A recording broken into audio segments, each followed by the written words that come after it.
Wow, guys.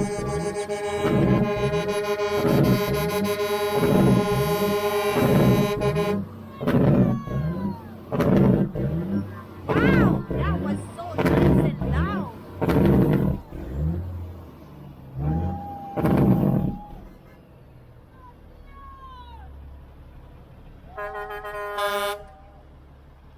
Check it this way.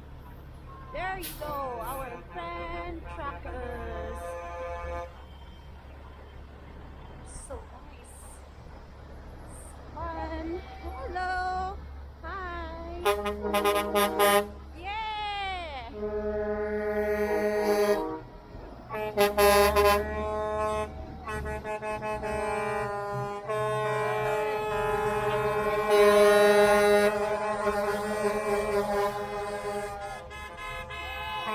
We are here at the courts right now, and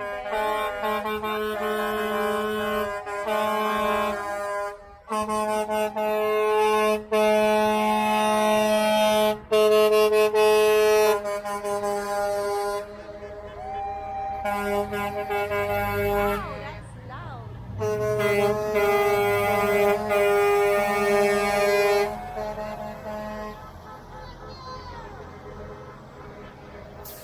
Truck, yeah! Go girls! Truck, yeah!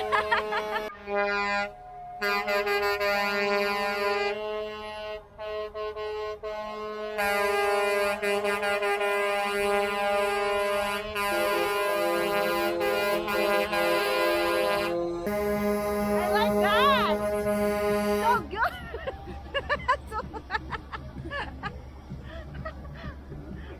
Right there is the Human Rights Museum.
entire time that we would leave peacefully, and we wouldn't let it get to that, and it wouldn't have been an issue for them anyways. We didn't have the support that you guys had in Ottawa, but it was very disturbing from the video footage that we saw in Ottawa.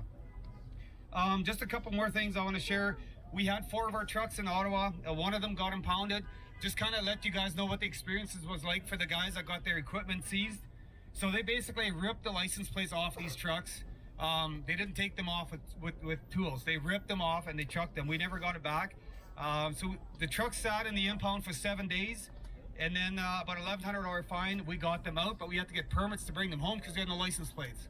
So it's kind of sad, and a lot of guys said they were missing stuff out of their trucks. And of course, we heard that many of them got their windows smashed just for them to get in. So there's a small little convoy on their way back. I know one of our guys is involved with that.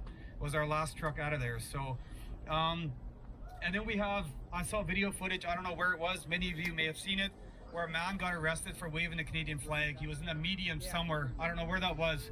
A couple of RCMP officers dragged him away. Like, the country that we live in right now, it's pretty sad, and that's why we're out here. I just want to also state there's a group organizing more of a permanent camp near LaSalle, Manitoba, just off of the perimeter highway. There'll be more details to come on that. It's also it's a freedom event, so more details to come. So there is stuff being planned. And yeah, I want to it'll be kind of a repeat of, I forget the guy's name already, but the guy that spoke just before me here. Same thing here at the Human Rights Museum. I just want to stress it was like a mini Ottawa. So for anybody that came back from Ottawa that came here, there were some guys that just passed through and they ended up staying for 2 or 3 days because they said, I started talking to people and I couldn't leave. So it was pretty impressive. Same thing, fed the homeless, gave the homeless a warm place to stay. People were ministered to. I even heard of a couple of people were brought to Christ. So I had a conversation with one of the organizers one night, and it was a lengthy one. And at the end of it, by the time things are said and done, we figured this whole freedom thing we're fighting for is just a bonus. I mean, we're doing God's work out here. People are being brought to Christ. Yeah, we get our freedoms back. Awesome. You know, it's just a bonus, right? So it's pretty amazing, this whole thing. The movement has done way more than just unified the country into wanting our freedoms back. It's done a lot more than that. So one thing I want to stress too, like, the truckers have done a lot and they've united this country, but that's because each and every one of you had open hearts to allow them to do that.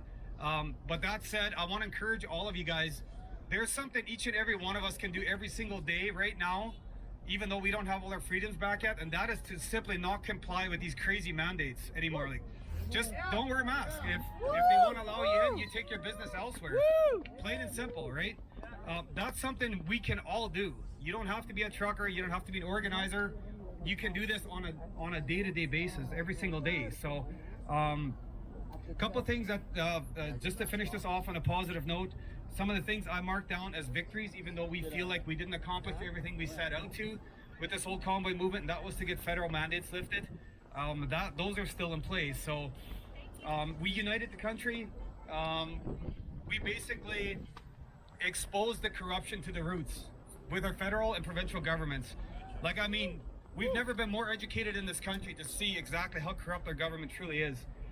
And one other huge win, and I got to thank everyone here and everybody in Canada that was part of this movement, that everybody stayed peaceful, especially you guys in Ottawa. Like, you would think at least one of those guys, I don't know how many thousands of people were there, somebody would have lost their cool and started fighting against the tyranny that you guys were faced there. I spoke to somebody here today that said he got jabbed multiple times, that people kept their cool, and you know, it just continues the message on as this movement is going forward with peace, love, and kindness. I got to commend the whole country for that. Like, that's absolutely incredible. And again, no violence was incited by any of the protesters.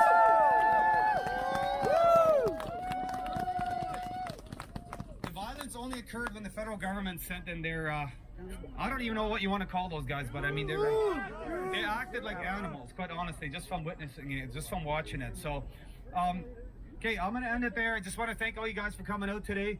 And again, do your part. I don't know where this whole freedom convoy thing is going to go from here. Where I can only speak for myself. I'm just going to follow God's lead, see where he takes us next. Freedom Carnival! But thanks everyone for coming out and to fight for your freedoms. God bless.